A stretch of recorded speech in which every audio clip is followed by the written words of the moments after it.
Good evening friends, welcome to Rise IAS Raja's classes. నేను ఎల్లప్పుడూ మీ విజయాన్ని కోరుకునే మీ రాజా ఆవుల. ఈరోజు మనం డిస్కస్ చేయబోయే టాపిక్ గ్రూప్ 2 అంటే తెలంగాణలో టీఎస్పీఎస్సీ అభ్యర్థులు ప్రిపరేషన్ స్థాయిని సీరియస్గా తీసుకోండి. ఎందుకంటే సీరియస్గా తీసుకునే సమయం దగ్గర పడింది, నోటిఫికేషన్స్ వచ్చే సమయం దగ్గర పడింది అని చెప్పడానికి ఈ వీడియో సారాంశం అన్నమాట. అయితే దీనికన్నా ముందు మనం ఒక విషయాన్ని మీరు గుర్తుపెట్టుకోవాలి. రైస్ ఐఏఎస్ క్లాసెస్ అనే యాప్ను మీరు డౌన్లోడ్ చేసుకోండి. ఈ యాప్లో మీకు కోర్సెస్ లభిస్తాయి. ఆ కోర్సెస్ను పర్చేజ్ చేసుకోవచ్చు. అందులో తక్కువ ఖర్చుతో మీకు ఎక్కువ క్లాసులు వినే అవకాశం ఉంటుంది. దీన్ని ఒకసారి డౌన్లోడ్ చేసుకోండి. దీని తర్వాత మనం సబ్జెక్ట్ విషయానికి వస్తే, ఎందుకు ఇప్పుడు ఈ వీడియో తీయాల్సిన అవసరం వచ్చింది అంటే, ఇంతవరకు అంత పెద్ద సీరియస్గా తీసుకున్నటువంటి అభ్యర్థులు కనిపించట్లేదు. ఫోన్లు చేస్తున్నారు కానీ అంటే వాళ్ళలో సీరియస్నెస్ అనేటటువంటి దాన్ని ఎక్కడ నేను గమనించలేదు. కాబట్టి ఇప్పటి వరకు మీరు ఒక సందిగ్ధావస్థలో ఉండొచ్చు. నోటిఫికేషన్స్ వస్తాయో రావో, ఇదిగో నోటిఫికేషన్స్ వస్తున్నాయి, అదిగో నోటిఫికేషన్స్ వస్తున్నాయి, ఇప్పుడు వస్తాయి అప్పుడు వస్తాయి అని చెప్పేసి గత కొన్ని నెలలుగా, గత కొద్ది సంవత్సరాలుగా దీన్ని ముందుకు జరుపుకుంటూ వెళ్తోంది ప్రభుత్వం. ఎందుకు ఆ విధంగా జరుగుతోంది అంటే, ప్రభుత్వానికి ఇప్పటి వరకు ఎదురులేని అంటే మోనోపలీగా ముందుకు కొనసాగుతూ వచ్చింది. బట్ ఇప్పుడు ఏమిటి, ఇప్పుడు ఎలాంటి రాజకీయాలు మారాయి అంటే, తెలంగాణలో రాజకీయ పరిస్థితులు మారిపోయాయి. రాజకీయ పరిస్థితులు ఎప్పుడైతే మారిపోతాయో ఎలక్షన్స్ ఎప్పుడైతే భయం అనేది వస్తుందో అప్పుడే నోటిఫికేషన్స్ వచ్చే పరిస్థితికి ప్రభుత్వాలు దిగజారిపోయాయి. లేదంటే నోటిఫికేషన్స్ లేదా టీఎస్పీఎస్సీ కానీ ఏపీపీఎస్సీ కానీ ఆ పరిస్థితికి దిగజారిపోయిందని మనం చెప్పుకోవచ్చు. ఇక్కడ ముఖ్యంగా మనం ఆలోచిస్తే నోటిఫికేషన్స్ అనేది ఇప్పుడు గ్రూప్ 1, గ్రూప్ 2 నోటిఫికేషన్ విషయానికి వస్తే, టీఎస్పీఎస్సీలో గ్రూప్ 1, గ్రూప్ 2 ఈ 2 నోటిఫికేషన్స్ వస్తే, గ్రూప్ 2 అనేది ఎప్పుడు 2014 తర్వాత అంటే 2016లో ఒకసారి నోటిఫికేషన్ వచ్చింది, 15-16లో ఆ నోటిఫికేషను అయిపోయింది. తర్వాత నోటిఫికేషన్స్ లేవు. అయితే ఇప్పటి వరకు గ్రూప్ 1 నోటిఫికేషన్ 7 సంవత్సరాలు పూర్తి అయిపోయింది. గ్రూప్ 1 నోటిఫికేషన్కు ఇప్పటి వరకు తెలంగాణ పబ్లిక్ సర్వీస్ కమిషన్ అనేది నోచుకోలేదు. గ్రూప్ 1 ఇప్పటి వరకు రాలేదు. మరి ఇప్పటి వరకు ఉన్నటువంటి పోస్టులన్నీ ఏమయ్యాయి? గ్రూప్ 1 అనేటటువంటి పోస్టులు ఇప్పటి వరకు లేవా? అయితే ఆ పోస్టులన్నీ ఏమయ్యాయి? గ్రూప్ 1లో రిటైర్మెంట్ అయినటువంటి వాళ్ళు లేరా? గ్రూప్ 1లో అంటే కొంతమంది సర్వీస్లో ఉండి చనిపోయినటువంటి వాళ్ళు కొంతమంది ఉన్నారు. వాలంటరీ రిటైర్మెంట్ తీసుకున్న వాళ్ళు ఉంటారు. లేదంటే ఏదో ఒక పరిస్థితిలో రిజైన్ చేయబడినటువంటి వాళ్ళు, సస్పెండ్ అయినటువంటి వాళ్ళు, ఇలాంటి వాళ్ళందరూ ఉంటారు. సో ఇవన్నీ ఏమయ్యాయి, ఈ పోస్టులన్నీ ఏమయ్యాయి ఇప్పటి వరకు అని ప్రశ్నించే ధైర్యం ఎవరికీ లేకపోవడం వల్ల ప్రభుత్వం అనేది ఇప్పటి వరకు వీటిని ఫిల్ చేసే అవకాశాన్ని అది తీసుకోలేదు. సో ఇలాంటి పోస్టులు ఫిల్ చేయాలి, ఎప్పుడో ఒకసారి ఫిల్ చేయాలి. ఫిల్ చేయకపోతే ఏమవుతుంది, అంటే ఈ పోస్టులు గవర్నమెంట్ ఫిల్ చేయకపోతే ఏమవుతుంది అంటే, ఎప్పుడో ఒకసారి నోటిఫికేషన్ వచ్చినప్పుడు అభ్యర్థులు కోర్టును ఆశ్రయిస్తారు. సపోజు 2021 ఇప్పుడు నోటిఫికేషన్ వచ్చింది, ఉదాహరణకి ఆగస్టులో నోటిఫికేషన్ వచ్చింది అనుకోండి. 2014లో తెలంగాణ ఏర్పడినప్పటి నుంచి 2021 వరకు ఎన్ని వేకెన్సీలు ఎగ్జిస్ట్ అయ్యాయి, ఆ వేకెన్సీస్లో మనకున్నటువంటి కోర్టు తీర్పు ప్రకారము డైరెక్ట్ రిక్రూట్మెంట్ వర్సెస్ ప్రమోషన్స్, దీన్ని తీసుకొని కోర్టుకి వెళ్తే ఖచ్చితంగా ఆ నోటిఫికేషన్స్లో ఉన్నటువంటివన్నీ బయటపడతాయి. అప్పటి వరకు ఉన్నటువంటి వేకెన్సీస్ అన్నీ ఫిల్ చేయమని చెప్పేసి కోర్టు ఆదేశాలు ఇచ్చే అవకాశాలు కూడా ఉన్నాయి. ఇది గతంలో చాలాసార్లు ఏపీపీఎస్లో జరిగింది కూడా. మనం 2002 అంటే 1999 నోటిఫికేషన్ అలాగే చూసాము, 2003 నోటిఫికేషన్ అలాగే చూసాము, 2007 నోటిఫికేషన్ అలాగే చూసాము కంబైన్డ్ ఏపీపీఎస్సీలో. కాబట్టి ఇలాంటి పరిస్థితి ఏర్పడే అవకాశం ఉంది.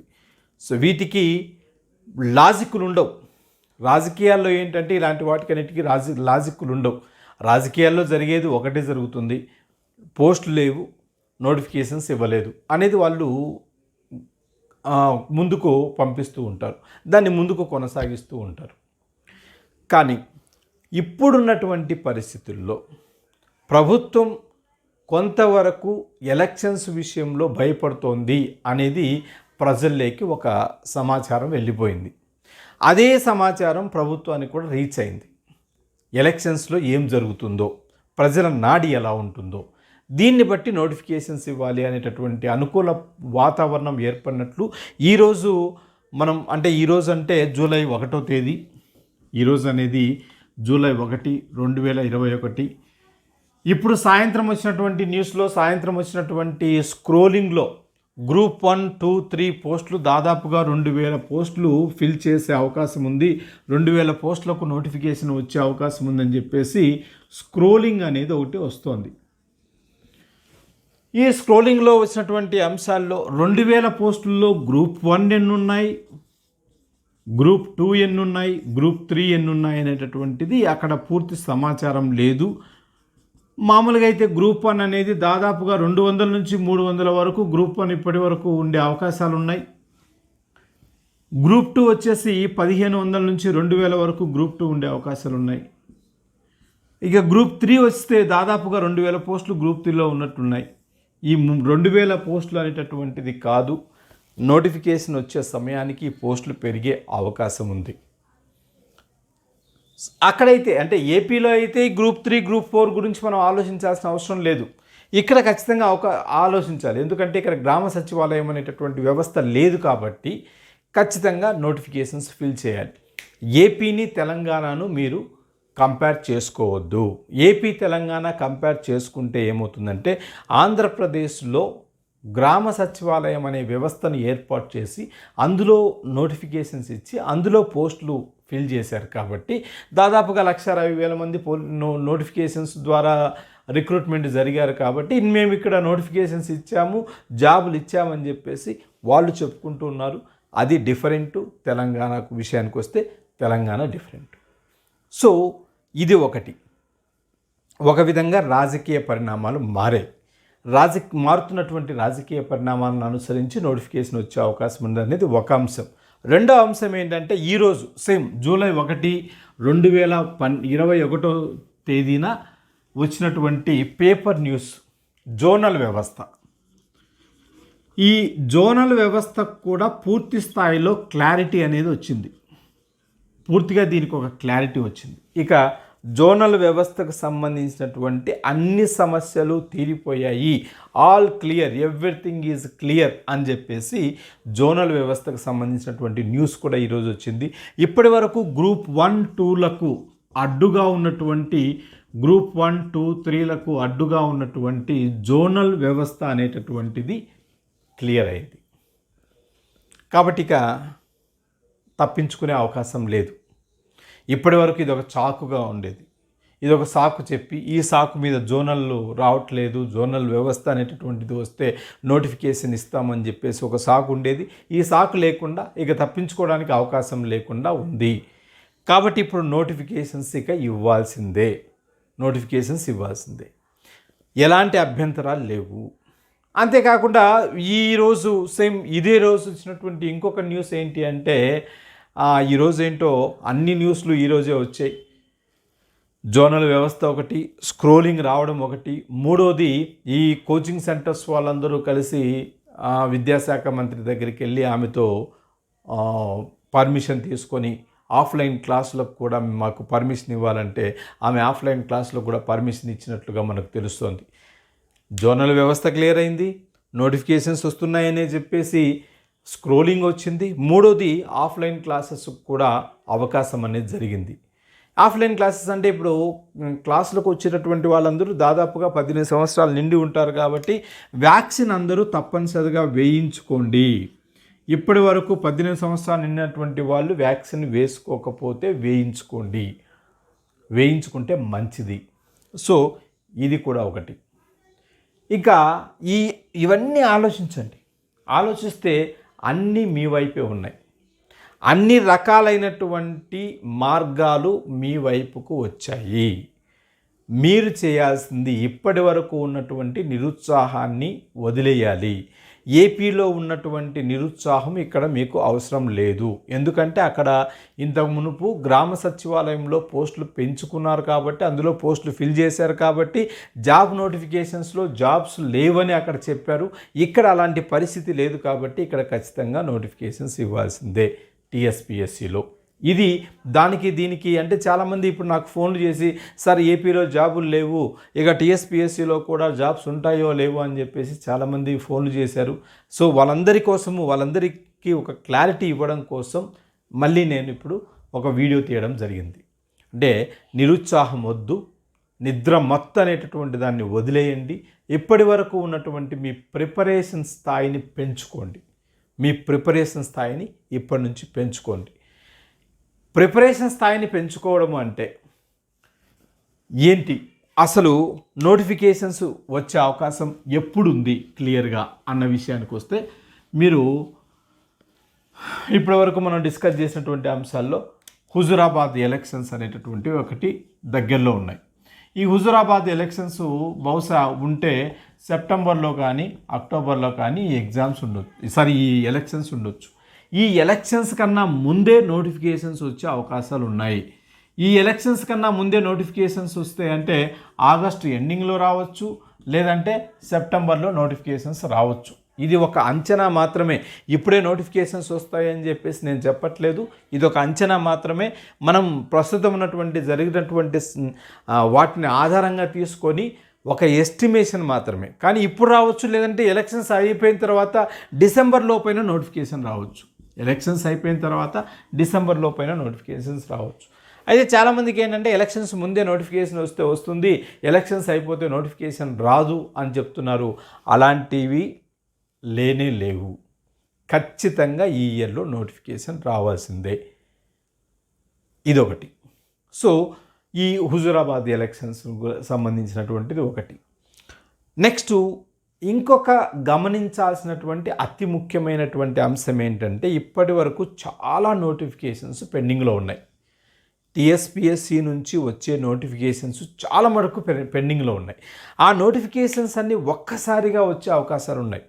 కాబట్టి ఎలాంటి నోటిఫికేషన్స్ రావచ్చు, నోటిఫికేషన్స్ అనేటివి ఎలాంటి నోటిఫికేషన్స్ రావచ్చు, ఈ నోటిఫికేషన్స్లో ఏ నోటిఫికేషన్స్కు నువ్వు అర్హత ఉన్నావు, ఏ నోటిఫికేషన్స్కు నువ్వు అర్హత కలిగి ఉన్నావు అనేదాన్ని బట్టి ఆ నోటిఫికేషన్ల యొక్క సిలబస్ చూడాలి. ఫస్ట్ ఏంటంటే సిలబస్ చూడాలి. ఎందుకు సిలబస్ చూడమంటున్నానంటే, సిలబస్లో చేంజ్ లేదు.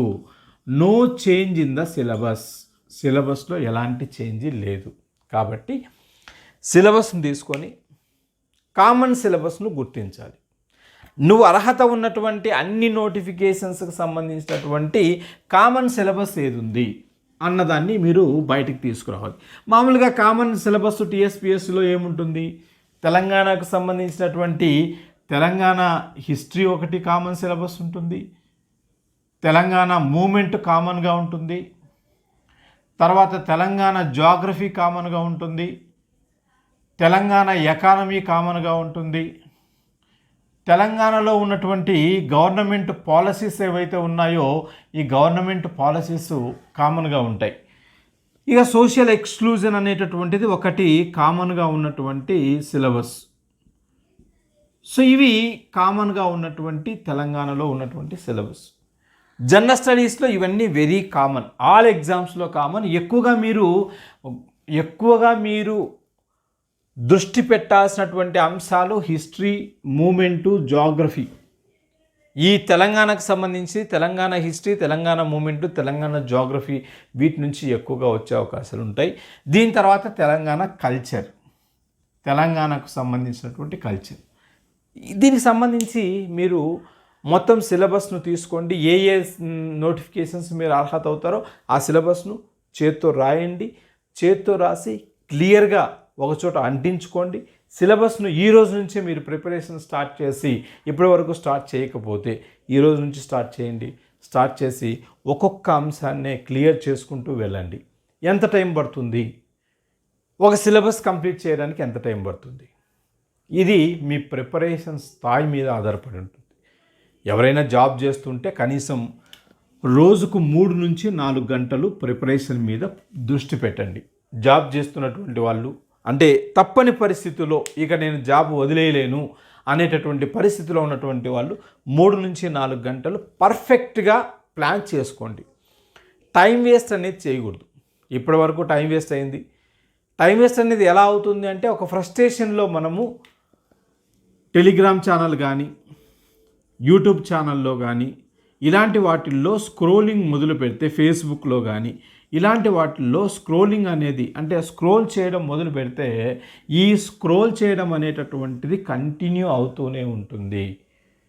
దీంట్లో వచ్చే న్యూస్ ఏమొచ్చిందో, ఇంకా ఏముంటుందో, ఇంకా ఏంటో అనేటటువంటి ఆతురత కానీ అనేటటువంటి విషయాల్లో కానీ మీకు అవసరం లేదు. మీకు కావాల్సింది ప్రిపరేషన్. ఇక ఏజ్ దగ్గరలో ఉన్నటువంటి వాళ్ళు చాలా జాగ్రత్తగా ఈ నోటిఫికేషన్ విషయంలో మీరు కొన్ని అత్యంత సీరియస్గా తీసుకోవాల్సినటువంటి అంశాలు ఏవైతే ఉన్నాయో వాటన్నిటిని తీసుకోండి. ఇది నేను చెప్పేటటువంటిది. ఏజ్ ఎక్కువగా ఉన్నటువంటి వాళ్ళు ఈ నోటిఫికేషన్లో బాగా సీరియస్గా ప్రిపేర్ అయ్యి ఏదైనా చిన్న జాబ్ వచ్చినా కూడా నెక్స్ట్ నోటిఫికేషన్లో మీకు చాలా పెద్ద జాబ్ వచ్చేటటువంటి అవకాశాలు ఉన్నాయి. కాబట్టి వీటన్నిటిని దృష్టిలో ఉంచుకొని ప్రిపరేషన్ స్థాయిని పెంచుకోండి. ప్రిపరేషన్లో ఇప్పటి నుంచి సీరియస్ అయిపోండి. మిగతా వాళ్ళతో మీకు సంబంధం లేదు. మీకు కావాల్సింది ఒక జాబ్. దీనికి సంబంధించినటువంటి ఒక జాబ్ అనేది ఒక వ్యక్తికి వస్తుంది, ఒక మనిషికి వస్తుంది. నువ్వు మనిషివి. అది మొట్టమొదటి అర్హత. రెండోది, దానికి సంబంధించినటువంటి విద్యార్హతలు నీ దగ్గర ఉన్నాయి. మూడోది, జాబ్ వేకెన్సీస్ ఉన్నాయి. నీకు కావాల్సింది ఒక పోస్టే. సపోజ్ గ్రూప్ 2లో 2000 పోస్టులు పడ్డాయనుకోండి, నీకు కావాల్సింది ఒకటే. ఆ ఒకటి అంటే 1999 మాత్రమే ఉన్నాయి, ఒకటి నాకుంది అని చెప్పేసి ప్రిపేర్ అవ్వాలి. అలాంటి పరిస్థితిలో ప్రిపేర్ అయితే ఎలాగైనా మీకు విజయం అనేటటువంటిది వస్తుంది. విజయ మార్గంలో ప్రయాణించండి. సీరియస్గా తీసుకోండి. మళ్ళీ చెప్తున్నాను, ప్రిపరేషన్ను సీరియస్గా తీసుకోండి. Okay, good luck to you.